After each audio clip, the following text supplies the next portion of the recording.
First of all, I guess. Hi, Stephen. How are you doing? I'm great, thank you. How have you handled this transition in this different role that you are now in? I'll start there. Well, I think that's a great question.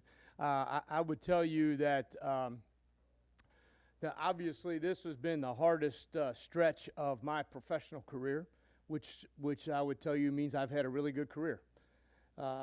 Because if this is the hardest stretch, then life's not going to be too bad. I would tell you, Stephen, that we serve a powerful and wonderful God, and that my friends and family that have shared with me scriptures like James 1:2 or Philippians 1:27 or Romans 8:28 and have continued to lift me up and allow me to be to try to be a worthy man and a man of strength, that has been invaluable, and I have been blessed. I've been blessed by people in this profession, you know, the Mike Tomlins and the Mike Vrabels and the Dick LeBeaus of the world that have reached out and had great advice and great insight into this profession and this career. And so I would tell you that the handling of it is a work in progress. But I would also tell you this, that if I, in my opinion, that handling it in a different fashion, picking up your ball and going home, kicking the can down the road, quitting, packing your stuff up, being a miserable human being. If I had done those things, that would make me a liar to every one of those young men that I've coached along the way that had tough times, that got replaced on a given Saturday or a Friday night or a Sunday afternoon, and had to have the conversation with, hey, hang in there, it's going to be okay. Whether they agreed with the decision or not didn't matter. You have to battle and fight through. Those players and young men that struggle with the public criticism and the things that are out there in the world today, if you want to look them in the eye and tell them, hey, you need to hang in there. You need to only don't accept criticism from somebody you wouldn't accept advice from. If you're not willing to stand up and do the same thing, then you're a liar to all those people along life's journey. And so that I'm blessed to work here. And the last piece is this: we talk about the brotherhood around here an awful lot. We talk about it an awful lot. And if you believe it and you live it, then when things get tough, it's easy to be a brother when it's 66-17 on a Saturday afternoon. It's hard to be a brother when you face adversity. It's hard. And so if you're here for the other men on this team, the other coaches and the other players on this team, if that's truly what you believe, then you're here with them come heck or high water. You're here fighting and struggling and scrapping. And I love those kids. I love those kids in that locker room. I love those kids on this team. I love the men I work with, and I love Ohio State. And I'm going to be here. I'm going to be fighting and battling and scratching and clawing for the remainder of this season to help us win every freaking Saturday. That's what I'm going to do. And so whether or not I like everything or how everything went, that got nothing to do with it. It's got to do with you got a job to do. You look people in the eye and you say, this is how. And hopefully someday down the road, some young man who had trouble, who faces trouble or adversity, can remember an example of a man who tried to lead with positive energy in the midst of adversity. And if I can do that, then I will have accomplished my goal, as long as we are continuing to progress and win on Saturday afternoons. So thank you for the question. It was a long answer to a short question. I apologize for that. I'm ready to play football for you, man. Have you had have this conversation with recruits about what's going on around here? No, not. You know what I talk to recruits about? Playing ball at Ohio State, playing ball in an unbelievable environment, being a part of something really special. You know, and so I think recruiting to Ohio State is not nearly as hard as some people would like you to believe. This is an unbelievable place, and so I've had great opportunity to have great conversations with young people all over the country about it. Right behind him, Dan Holt, 11 Warriors. Hi, Dan. Kerry, just what's the adjustment been like for you in terms of changing those responsibilities from going from calling those plays down on the sideline to now watching the game from up in the box? Yeah, I got to tell you, and I did not. This was another blessing that comes out of tough times. I had not been in the press box for a long time, and when I was, it was my first year at UC, and it was a brief period of time. And I have found being in the press box to be very valuable. It's been something that I think has enhanced my ability to see the game, communicate the game, and I think that's been a real strength over the last couple of weeks. I miss hugging people. You know, I got Kevin Wilson now, and I got to be honest with you, it's not the same. And so, you know, that part, that's real. I miss that desperately, being on the sideline, but that's selfish too. And so having the opportunity to go up there, and which was my idea, by the way, and be able to see it, and I think really see it and get a feel for the game has been really helpful. You mentioned, you know, just staying focused and, you know, staying committed to helping this team win every Saturday. How do you do that? How do you compartmentalize that and make sure you're not thinking about, okay, what could happen after this season? You know, first of all, I don't have any lack of confidence in my ability to do the job. I think that's important. I feel very comfortable with who I am and how I do my business, and so I get up out of bed every day working on that day, you know, and I'm just trying to win.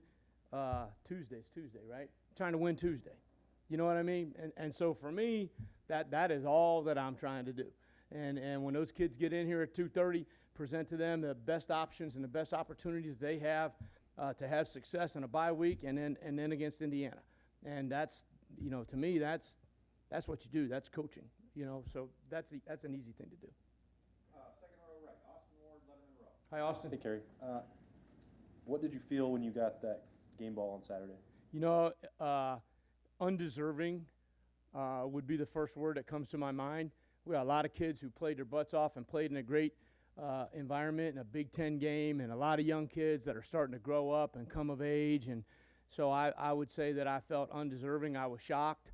You know, Ryan was standing up there talking about it, and I thought, well, who are you talking about? And then it was me, and then I was embarrassed, to be honest with you. My wife asked me what I said to the kids afterward. I never remember what I said, but I would think it would be some of the same things that I just said to you, because they're what was in my heart. I love those kids, you know, and I'm gonna fight for them, and that's what we're doing. Give you a chance to talk about something other than yourself then. Good, thank you. Denzel, Yeah. how has this happened? I mean, we were talking to him after Rutgers, like, I've never had a pick six because I didn't play defense. Right. Where did this come from? Well, you know what? He's a sharp kid, and I appreciate his humility in saying that. But he is having had the opportunity to be here from January and having great opportunity to play in the spring because guys were injured and dinged and getting work. And then I know I've told you guys this a million times, but lining up against our wide receivers day in and day out, you are going to sink or swim. You're either going to find out that you can play or you're going to find out that you can't. And when they find out, those are like sharks to blood. When they find out that you think you can't, they're going after you in practice. And so he's got confidence. You know, he's a work in progress. He's got a long way to go. He's going to end up being a really, really good player here, you know, but so are a lot of guys. And so he's been blessed to have the opportunity to play early and to play well. And I enjoy coaching him. Third row middle, Tony Grootman, Buckeye Scoop. Hi, Tony. Hey, Kerry. Denzel, that demeanor kind of reminds me of Bradley Roby, which is very matter of fact. Do you see some of those same similarities with just the approach and the confidence? Yeah, I think many of the great ones out there, first of all, they have to have no conscience and they have to have no fear. Otherwise, they can't play fearlessly. They can't be great. And so many of the great ones out there have that. You know, Bradley would challenge me on many other fronts.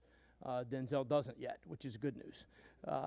But he is a sponge, you know, and he retains what you tell him, you know. And again, you know, he made a critical error on Saturday.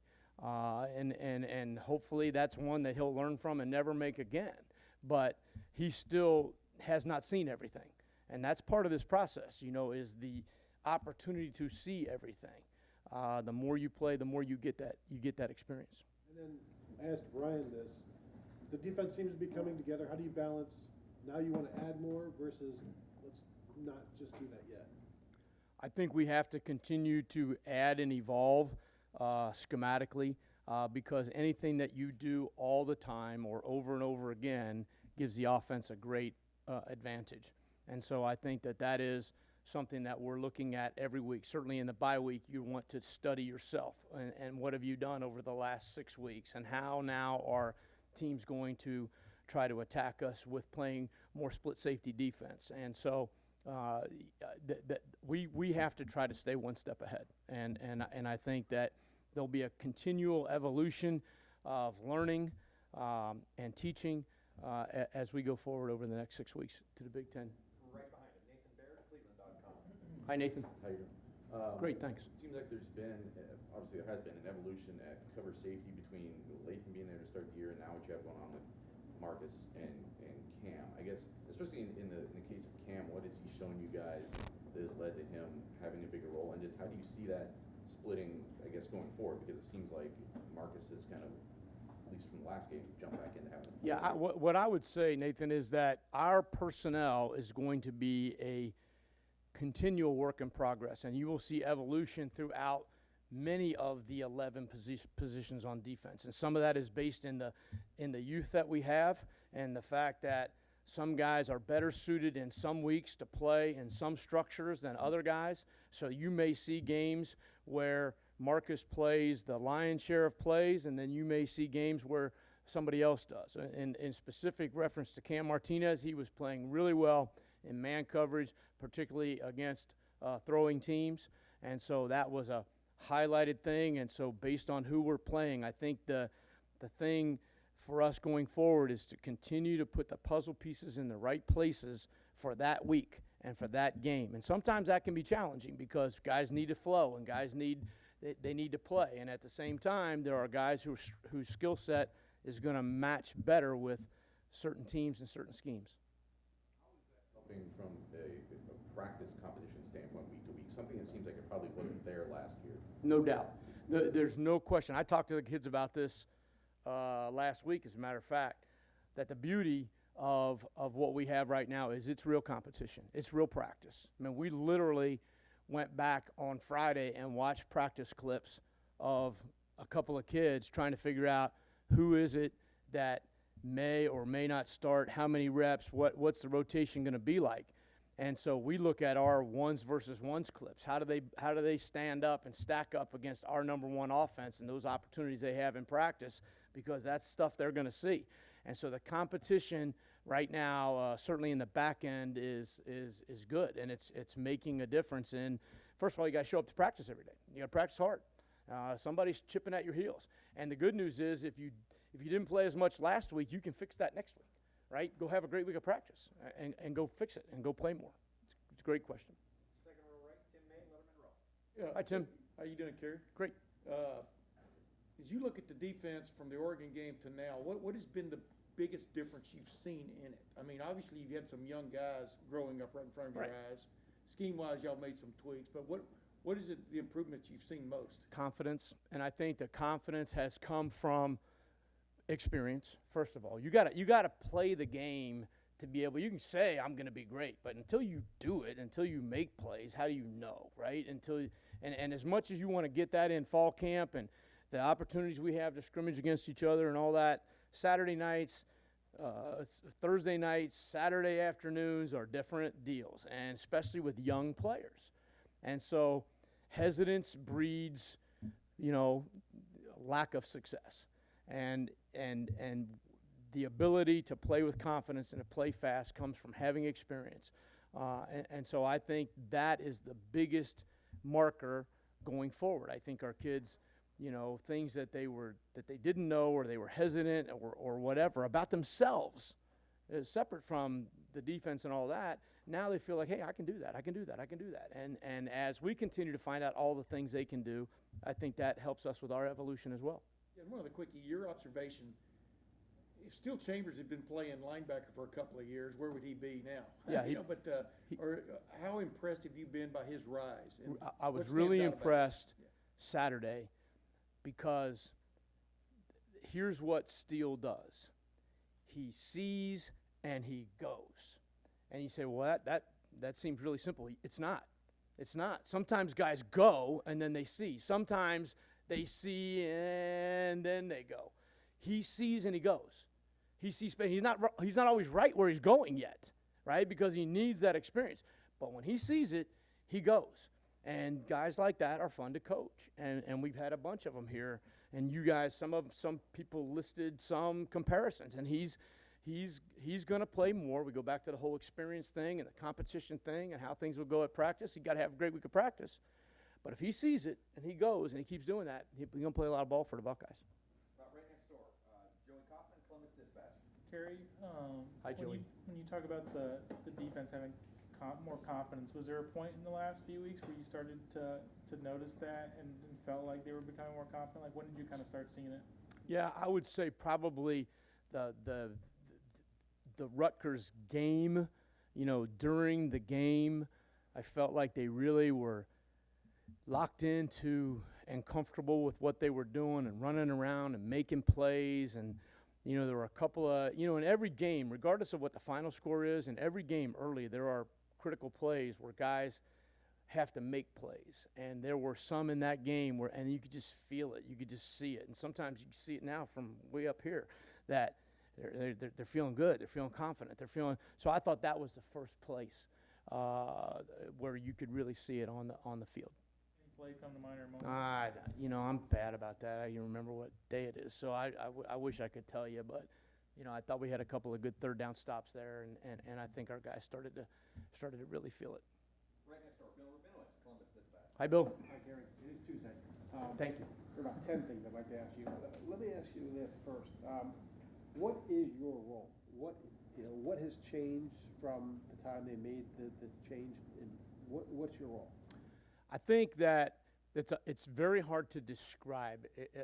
I think that we were working as a collaborative unit prior to changing who was going to have the final say on the call on the sideline. So I think that in some ways those things are still true. I have tried to change my role a little bit. First of all, because I'm in the box. Second of all, because I'm spending some time on some other things relative to the game plan that I think are important.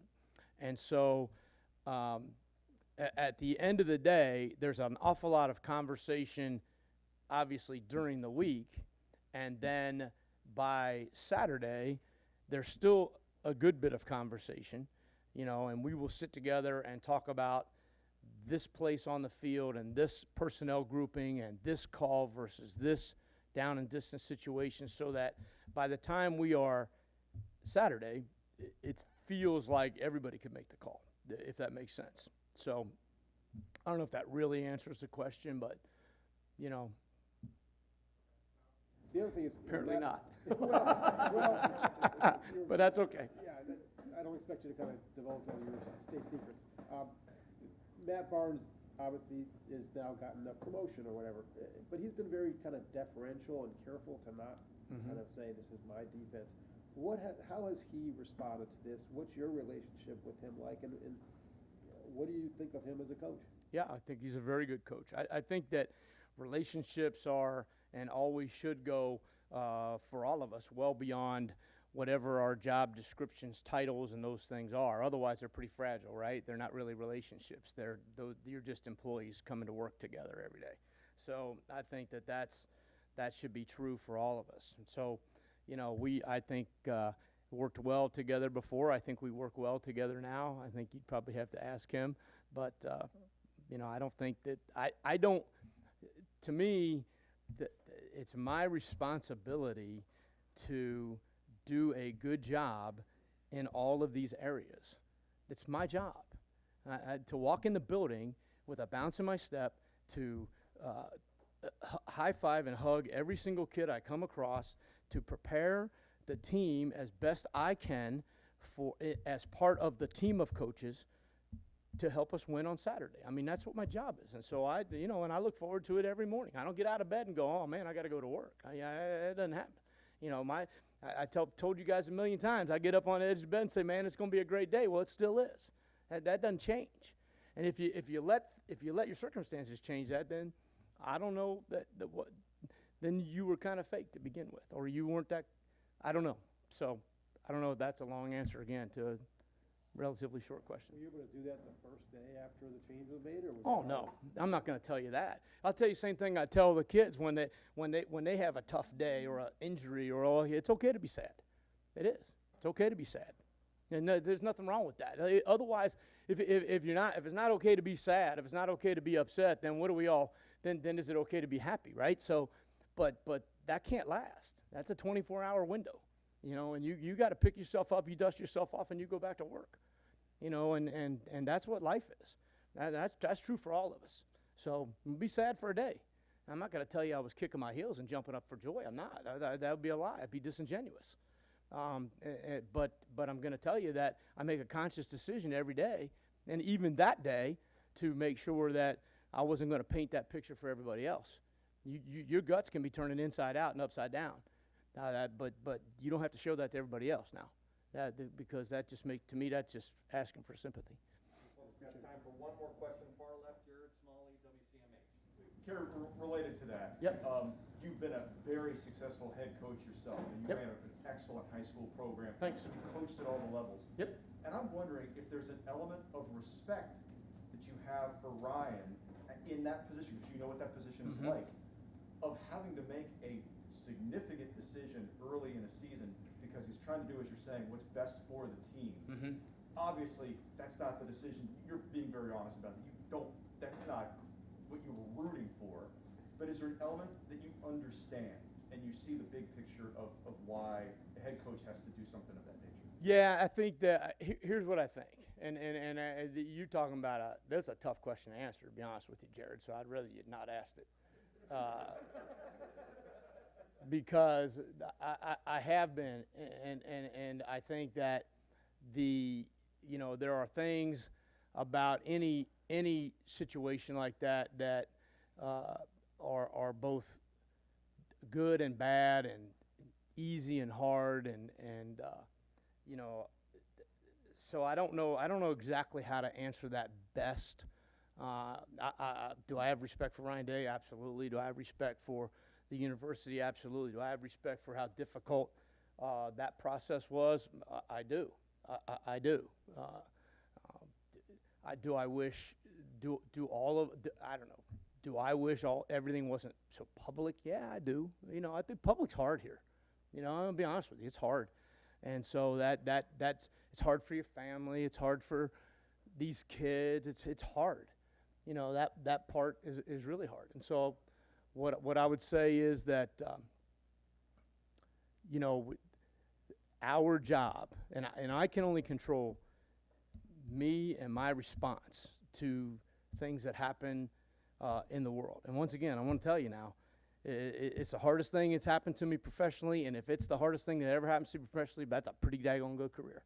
That's pretty good.